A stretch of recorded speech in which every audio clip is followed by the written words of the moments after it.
देख रहे हैं दैनिक शिफ्ट टाइम। मैं हूं मोहम्मद खलील। आज इस टाइम मौजूद हैं हम बिलावर पे, जिस दोनों साइड से रोड ब्लॉक किया गया है और इनसे जानते हैं क्यों ब्लॉक है।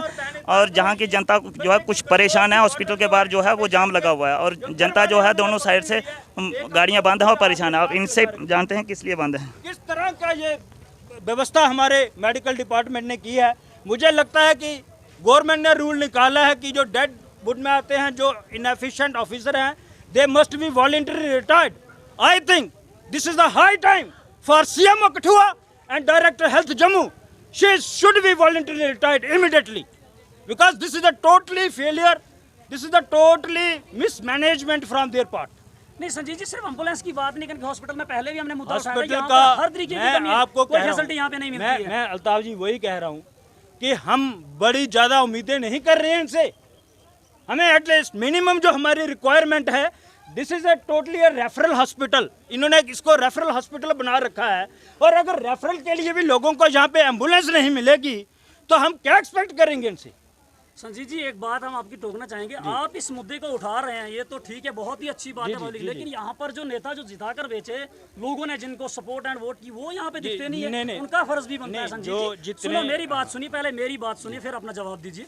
सरकार आपकी है, आपकी सरकार है, आप ही लोग यहाँ पे धरना दे रहे हैं।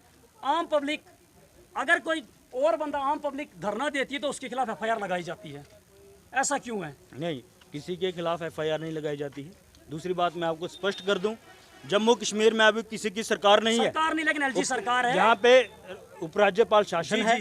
और तीसरी बात, आप कह रहे हैं कि जनता के चुने हुए नुमाइंदे, तो सब ने अपनी अपनी जगह पे प्रयास किया हुआ है। मेरे पास उसके सबूत हैं। अच्छा। चाहे हमारे बिलावर से DDC विक्रम भाई हैं, चाहे मांडली से DDC नीरू राजपूत जी हैं, हर मीटिंग में, और यहाँ पे भी इन्होंने हर मीटिंग में इवन कि DC कठुआ डायरेक्टर मैडम को भी इन्होंने बोला है। लेकिन जो रवैया जो सुस्त रवैया है, क्योंकि DDC चाहे जनता का कोई भी चुना हुआ नुमाइंदा है, उसकी ताकत क्या है? उसकी ताकत हम लोग हैं। जब तक पब्लिक का दबाव इन पर नहीं पड़ेगा, ये तानाशाही ऐसे ही चलेगी। इस तानाशाही को खत्म करने के लिए, इन बहरों के कानों को खोलने के लिए हमें बड़ा धमाका करना पड़ेगा। इसलिए मैं आपको कह रहा हूँ कि ये संजीत शर्मा की लड़ाई नहीं है, ये बिलावर के आम लोगों की लड़ाई है। आज एक परिवार का बच्चा, और मैं आपको बताऊं, उस बच्चे का जम्मू में जाके जब रेफर किया जाता है, इतना बेकदरी की जाती है उस बच्चे की कि उनको कहा जाता है कि आप प्राइवेट हॉस्पिटल में लेके जाओ, यहाँ पे हमारे पास वेंटिलेटर नहीं है। अगर उनके पास वेंटिलेटर नहीं था तो उनको उस बच्चे को किसी दूसरे हॉस्पिटल में रेफर करना चाहिए था। उस बच्चे को रेफर नहीं किया जाता है। वो बच्चे को अपनी प्राइवेट एम्बुलेंस में लुधियाना के लिए सुबह लेके गए हैं, 20,000 रुपए खर्च करके।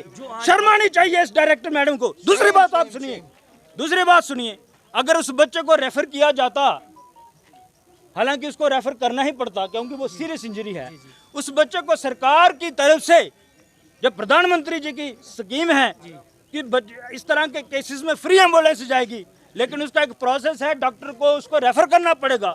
इन्होंने उसको रेफर नहीं किया और वो अपने से उसको प्राइवेट हॉस्पिटल में 20,000 रुपए खर्च करके लुधियाना लेके गए हैं।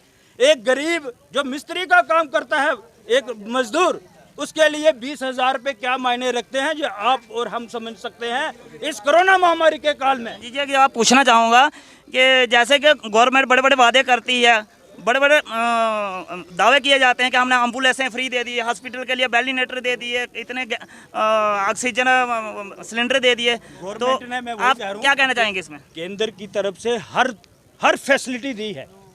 प्रधानमंत्री जी ने अपनी तरफ से कोई कमी नहीं रखी है, क्योंकि सर सेंटर में आपकी सरकार है, एम्बुलेंस मिली है। लेकिन ये जो लोग, वही तो कह रहा हूँ, अगर इन डिपार्टमेंट को अगर 10 एम्बुलेंस दी हैं, ये कैसे मैनेज कर रहे हैं? आप दोषी सरकार को मानते हैं या एडमिनिस्ट्रेशन को? जो एडमिनिस्ट्रेशन में जो लोग रिस्पॉन्सिबल हैं, चाहे यहाँ पे 10 लोग हैं तो 10 रिस्पॉन्सिबल नहीं है, जिसकी जिम्मेवारी है वही रिस्पॉन्सिबल है। क्या एम्बुलेंस कभी किसी के घर में, ड्राइवर के घर में खड़ी देखता हूँ, कभी किसी के घर में देखता हूँ। आज मैं ये बिल्कुल यहाँ पे एक गाइडलाइन आज ऑलरेडी सेट है इनके लिए। हर एम्बुलेंस पे 2-2, 3-3 ड्राइवर हैं। 8 घंटे की ड्यूटी है या 24 घंटे की ड्यूटी है, उसके बाद वो दूसरे ड्राइवर को, पायलट को हैंडओवर करेगा। लेकिन ऐसा कुछ नहीं होता। और एक ड्राइवर सुनने में है कि एक ड्राइवर 3-3 दिन ड्यूटी करता है। ड्राइवरों पे बहुत ज़्यादा बर्डन है। एक एम्बुलेंस का मैं डेटा देख रहा था, क्रिटिकल केयर एम्बुलेंस, एक ही एम्बुलेंस है यहाँ पे अभी, सिर्फ एक ही एम्बुलेंस है। पिछले 1 महीने में उसने लगभग 50 यहाँ से रेफर केसेस किए हैं जम्मू में, लगभग हर दिन में 2 चक्कर, एक दिन में एक एम्बुलेंस 2 चक्कर लगा रही है। आप समझ सकते हैं कितना प्रेशर है। और एक एम्बुलेंस जो कठुआ में है पूरे हफ्ते में 1 चक्कर नहीं लगा रही, ये कौन देखेगा जी? संजय जी एक सवाल पूछना चाहूँगा, आखिरी सवाल, शायद मैं जायज़ नहीं समझता वो सवाल आपसे पूछना। कल हमने एक स्टोरी की बिलावर तहसील के बाहर, एक महिला बेंजल बटवाल से आती है और वो अपना कुछ मकसद था, उनका कुछ मामला था तहसील में, लेकिन वो औरत चिल्लाती रही, मेरा सवाल सुनिए, वो औरत चिल्लाती रही, आधा घंटा रोती रही वो रोड पे, लेकिन किसी ने उनकी बात नहीं सुनी। उनके रोने का इतना भी मतलब, वहाँ पर जो थे हमारे तहसील में, तहसीलदार साहब वहाँ पे मौजूद नहीं थे, एडीसी साहब वहाँ पे मौजूद नहीं, लेकिन कोई भी बंदा अंदर से उनसे बात करने के लिए नहीं आया। जबकि 4 उनके परिवार में, उनके उसके घर वाले के 4 भाई थे, 4 भाइयों के मकान आए, उस एक औरत का मकान नहीं आया। किसको दोषी ठहराते हैं आप? आप कहते हैं कि सरकार हमारी नहीं है, गलत हो रहा है लोगों के साथ। आप देखिए अल्ताफ जी, इसमें सबको पता है ये एक लिमिटेड बेनिफिशियरी, वैसे अभी ये बोलने का मुद्दा नहीं है, मैं इस पे बोलना नहीं चाहूंगा, लेकिन आपने प्रश्न पूछा तो मैं बताऊंगा। वो भी पब्लिक की बात है सर, पब्लिक की बात है, लेकिन अभी जो हमारा मुद्दा मैं उस पे ही बात करूंगा तो ज्यादा अच्छा। लेकिन इस पे भी मैं आपको बताऊंगा, क्योंकि ये जो बेनिफिशियरी, बिल्कुल ये जो बेनिफिशरीज होते हैं इनकी प्रायोरिटी सेट की जाती है। ये नहीं है कि एक गांव में 50 लोगों को मिलना है तो 50 को एक साथ आएगा, नहीं। उसमें पहले 20 बात सुनिए, उसमें प्रायोरिटी होगी 20 लोगों के लिए। अगर 20 लोगों के लिए प्रायोरिटी है तो वो प्रायोरिटी सेट नहीं, उसको अगर नहीं मिलेगा तो क्या फायदा फिर? Then the person who is responsible, again वहाँ पे पंचायत का जो सरपंच है वो अथॉरिटी है कि हमने किसको प्रायोरिटाइज करना है। जब वहाँ का जो विलेज लेवल वर्कर है, ग्राम सेवक है, उसका काम है कि किसको प्रायोरिटी करनी है। लेकिन वहाँ पे भी अगेन वोट बैंक का खेल खेला जाता है। इन्होंने मेरे को वोट दिया तो इनको मैं पहले दूंगा, उनका नाम पीछे कर दूंगा। तो ये हम लोगों को भी खुद इसमें ईमानदारी बरतनी पड़ेगी, चाहे वो हमारे पंचायत के लोग हैं, चाहे वो हमारे BDO ब्लॉक के लोग हैं। आज का जो मकसद था, अब क्या चाहते हैं आप यहाँ पे? जो आज जो है, हम यहाँ से तब तक नहीं उठेंगे जब तक बिलावर के लिए 2 क्रिटिकल केयर एम्बुलेंस नहीं पहुँचती हैं। हमने यहाँ पे अनशन के लिए बैठ रहे हैं आज, और चाहे इसके लिए अपने प्राण भी देने पड़ेंगे, उसके लिए हम तैयार हैं। जितने दिन यहाँ पे बैठना पड़ेगा तैयार हैं। और देखते हैं कि डायरेक्टर मैडम या CMO कठुआ कब तक यहाँ पे नहीं पहुँचता है। पिछले 3 महीनों से डायरेक्टर मैडम को हमने बोला था आप यहाँ पे आइए, उन्होंने बोला सर 1 हफ्ते का टाइम दीजिए, अभी तक 1 हफ्ता नहीं हो रहा है। शुक्रिया संजीत जी, हमें वक्त देने के लिए। अभी एक गाड़ी जाएगी, वैक्सीन वाली गाड़ी है, मेडिकल की। संजीत जी हमारे साथ जुड़े हुए थे जिन्होंने रोड ब्लॉक किया था बिलावर का, तहसील बिलावर में, ये अपना SDH हॉस्पिटल के बाहर। और इनका कहना है कि हॉस्पिटल में बराबर से कोई भी ट्रीटमेंट नहीं हो रहा है। कोई अगर एम्बुलेंस की रिक्वायरमेंट होती है, कोई भी एम्बुलेंस नहीं मिलती। और कल एक एक्सीडेंट हुआ था जो 24 साल का था, उसको एम्बुलेंस की व्यवस्था भी नहीं हुई, जो कि उसको लुधियाना के लिए लेके गए और अपनी पर्सनल गाड़ी में लेके गए, जो कि 20,000 रुपये खर्च करके वो लुधियाना हॉस्पिटल लेके गए। और ये हमारे हालात है बिलावर हॉस्पिटल की, और जो भी एडमिनिस्ट्रेशन है वो सब सोया पड़ा है। और ये बिलावर की इतनी कंडीशन बैड है कि एम्बुलेंस की ज़रूरत पड़ती है, मगर एम्बुलेंस मिलती नहीं है। जब कॉल किया जाता है 102 नंबर पे या 108 नंबर पे, वहाँ से जवाब मिलता है कि एम्बुलेंस जो है मैकेनिकल प्रॉब्लम है इसको। अगर उसको मैकेनिकल प्रॉब्लम है तो जहाँ आई कैसे? अगर गाड़ी ख़राब है तो चल के तो आइए जहाँ पे। और हॉस्पिटल के अंदर थोड़ी ट्रीटमेंट होगा गाड़ी का, गाड़ी तो वर्कशॉप में ठीक होगी, गाड़ियाँ अंदर खड़ी रहती हैं, मगर फिर भी उन्होंने फ़ोन के ऊपर बोला जाता है कि गाड़ी यहाँ अवेलेबल नहीं है। और बने रहिए दैनिक शिफ्ट टाइम के साथ। मैं लेता हूँ इजाज़त, मोहम्मद खलील। कोई है हमारी वो आवाज़ कर रहा है।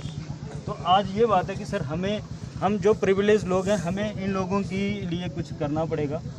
मैं यही रिक्वेस्ट करता हूँ, अगर आप कहेंगे मैं अभी चला जाऊँगा, लेकिन जब तक मेरा मुद्दा सॉल्व नहीं होगा मैं यहाँ पे अनशन पे बैठूंगा। और मैं बिल्कुल क्लियरली त्याग के बैठा हूँ, I am very clear in my thoughts है। चाहे मुझे प्राण देने पड़ेंगे, मैं यहाँ पे भूख हड़ताल पर बैठा हूँ। ठीक है ना, तो ये एडमिनिस्ट्रेटिव इशू होते हैं, थोड़ी दिक्कत है, हमने टेकअप किया हुआ है। जी आपको पता है, मैं कितनी बार करस्पॉन्डेंस की है।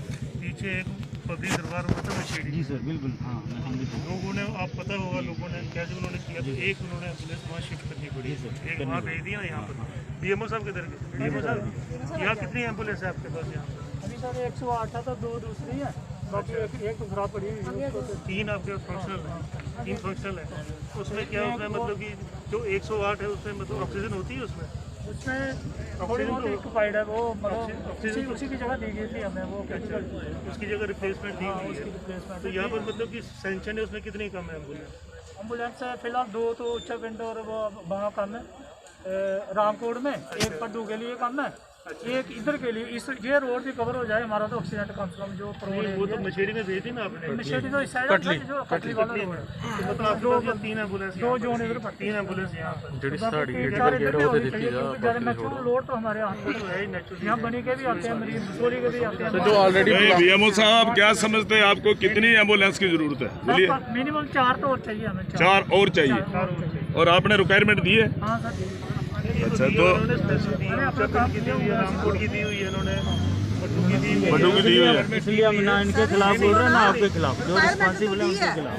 लेकिन हमारी एम्बुलेंस ना जो हमारे हॉस्पिटल के नाम पे इशू थी, क्रिटिकल केयर वाली जो अच्छी कंडीशन नहीं थी, उसके लिए मैं 4-5 बार वहाँ पे मैं बता रही हूँ, मैं अभी डी साहब से बात की थी, मैं हर बार मेरा यही पॉइंट होता है, लेकिन उस पॉइंट पे गौर नहीं फरमाया। और उनके सीएमओ साहब ने बोला नहीं वो एम्बुलेंस 108 है, उसमें हर फैसिलिटी है। आज मुझे पूछ रही है सीएमओ साहब उसमें क्या फॉल्ट है? इट्स माई ड्यूटी, क्या मेरी ड्यूटी है इस चीज़ को कि मैं करूँ? मैंने कहा खुद देखिए पता कि BMO साहब ने, तो आपने क्या किया? BMO साहब को तो मैंने बोला नहीं, मैंने डायरेक्ट DC ऑफिस मीटिंग में मैंने CMO साहब को बोला, आपको बोला है, तो उन्होंने बोला कि 108 में ऑक्सीजन भी है, नहीं है, हर फैसिलिटी है वहाँ पे। ये आपके CMO साहब के अल्फाज है ये वाले। आज मैं उनको बोला तो बोलते कि नहीं मैडम 108 है। मैंने कहा कर देखिए क्या कंडीशन है एम्बुलेंस की, क्या ये लोग इंसान है, कोई जानवर तो है ही नहीं है ना, उसमें ऑक्सीजन है ना, सीएमओ साहब भी उससे पता लगे टेक्निकल फॉल्ट ना, उसमें डायरेक्टर ने गड्डी रख दी। आप खुद बताइए ना, है ना, तो चलती है एक साल में 1,70,000 किलोमीटर चली है, जिसको एक मीटिंग का तो 1.5 लाख चलनी चाहिए। वो धुआं में है क्रिटिकल केयर 20,000 नहीं चली, 3 एम्बुलेंस खड़ी है सर, वो उनमें से एक दे दो नाम सर। मैं सर 3 क्रिटिकल केयर खुले हुई हो ना, थोड़े पीछे थोड़े खुले बिलावर में सर यूटिलिटी ज़्यादा है, तो बिलावर उनको कम से कम 2 देनी चाहिए। अगर बिलावर में यूटिलिटी ज़्यादा है, एक गाड़ी इनकी मैं आपको बता रहा हूँ, मैं डाटा दे रहा हूँ उनको 108 एक महीने में 50 केस रेफर किए हैं इसने, एक गाड़ी ने एक महीने में जम्मू के लिए हर दिन में लगभग 2 बार केस। या वो गाड़ी, और ये कह रहे हैं कि गाड़ी में टायर नहीं है, एक एम्बुलेंस में अगर टायर ब्रश कर जाएगा यार ये किस तरह का मैनेजमेंट है ये? और ये हमारा आप हमें CMO साहब से ये डायरेक्ट मैम से लिख के दीजिए कि हम इस हॉस्पिटल को मैनेज नहीं कर सकते हैं। मैं आपसे वादा करता हूँ बिलावर के लोगों से और आप सबसे, इसको हम मैनेज करें और नंबर 1 हॉस्पिटल बना दूंगा इसको। हमारे पास यहाँ पे वॉलंटियर्स बैठे हैं डोनेट करने के लिए, डॉक्टर्स बैठे हैं, आप लिख के दीजिए। एक हफ्ता पहले ਅਸੀਂ CM ਸਾਹਿਬ ਨੇ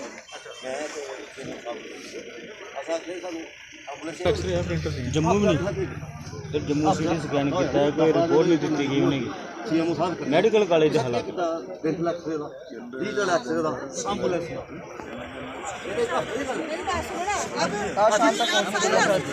CM ਸਾਹਿਬ ਨੇ ਮਿਲਣ ਇੱਕ ਹਫ਼ਤਾ ਪਹਿਲੇ।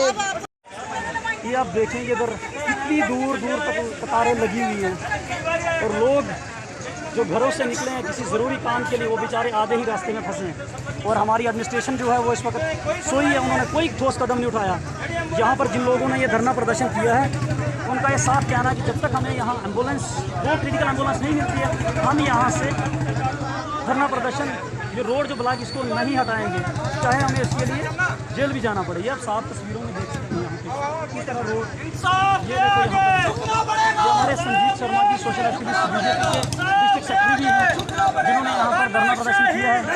और यहाँ पर पुलिस के अधिकारी बिलावर, बिलावर तहसीलदार बिलावर भी यहाँ पर मौजूद है, देख सकते हैं आप साफ तस्वीरों में।